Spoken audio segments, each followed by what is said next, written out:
and welcome to Center Stage. I'm your host, Juhi Desai. Today we'll be visiting Queens College in New York City for their latest event in their Year of India event series. Nobel Prize winner in economics, Mr. Amartya Sen, provided a keynote address on the social demands of justice. Mr. Sen currently serves as the Thomas W. Lamont University professor and professor of economics and philosophy at Harvard University.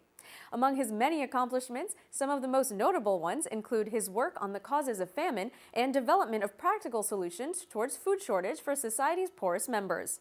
Let's join him and find out more on the social demands of justice. We'll hear from Queens College professor Mr. James Muyskens.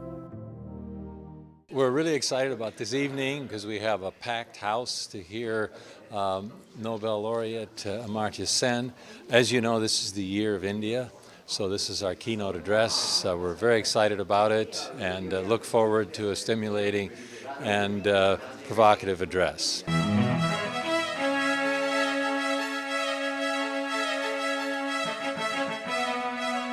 The event's host, distinguished professor of economics at Queens College, Mr. Carl Ruskin, introduced Amartya Sen to begin the keynote address. Let me say first a few words on my understanding of the idea of justice. Very, very few words. I know there are experts here, and one of them has already lectured on that subject. Mainstream theories of justice in contemporary political philosophy differ from each other in many different ways, but have a general approach in common, the approach of social contract theory. The social contract approach was pioneered by Thomas Hobbes in the 17th century, and it has been the most powerful influence in the analysis of justice from then onwards, particularly in the 18th century, onto our own time. The distinguishing features of the approach include taking the characterization of perfectly just institutions to be the principal task of the theory of justice. This way of seeing justice is woven in different ways around the idea of an imagined contract, a social contract, a contract about social organization that the people of a sovereign state can be imagined to have endorsed and accepted.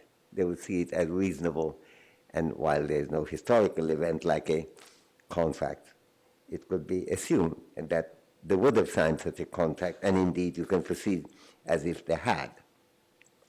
That, in a sense, is a central feature of the social contract approach. And this approach has remained the dominant influence in contemporary political philosophy, led by the most prominent, and in my own judgment, the finest political philosopher of our time, John Rawls, whose classic book, A Theory of Justice, published in 1971, presents a far-reaching statement of a particular version of the social contract approach to justice.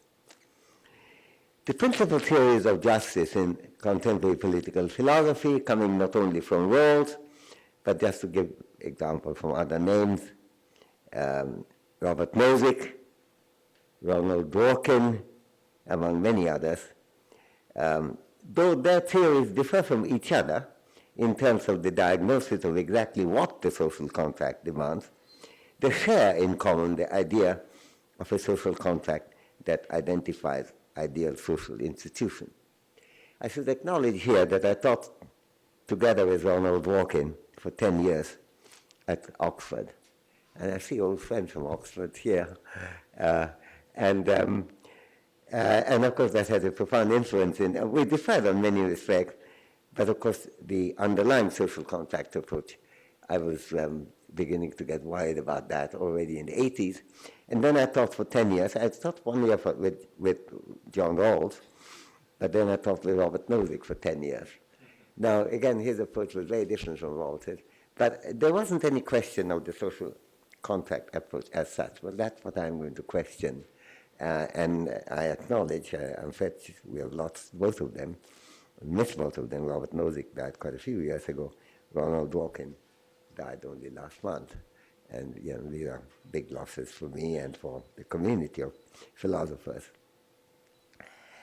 So let me comment on one of the main departures. In my book I talk about 3 of them, but I think I'll concentrate only on one in this for the purpose of this talk, in the theory of main departure from the theory of justice that the social contract approach particularly involves this form, the departure that I've been trying to introduce in my own book, in The Idea of Justice, and a series of papers. There were about, I guess, 8 of them, most of them in Journal of Philosophy, I think 6 of them in the Journal of Philosophy, and a few elsewhere, including in Philosophy and Public Affairs.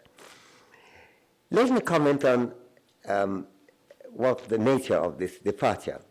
Rather than beginning with asking, what is perfect justice? A question in the answer to which there could be very substantial differences, even among very reasonable people. This is one of my points of departure. The idea that if you're reasonable, that you'll agree to a position is not, I believe, correct, and I give some examples in my book why that's not the case. But that's what the social contract approach begins with. If people are reasonable, what would they accept? And then they want to say, well, let's proceed. And then what does it demand? What are the demands of social justice? Coming back to the title of the talk, from that major recognition. And that includes, Hobbes was the pioneer of it, but Locke and Kant and Rousseau, all the way down to our time, Rawls, Nozick, Dworkin, David Gautier, and others have followed that line. Instead of that, I argue for following some other 18th century thinkers, such as Marquis de Condorcet, Adam Smith, Mary Wollstonecraft, perhaps the most underappreciated philosopher of the Enlightenment, in asking about the identification of clear cases of injustice on which agreement could emerge on the basis of public reasoning. In arguing, for example, for the abolition of slavery, as Condorcet, Adam Smith, and Mary Wollstonecraft all did, they did not have to seek an agreement on the nature of the perfectly just society.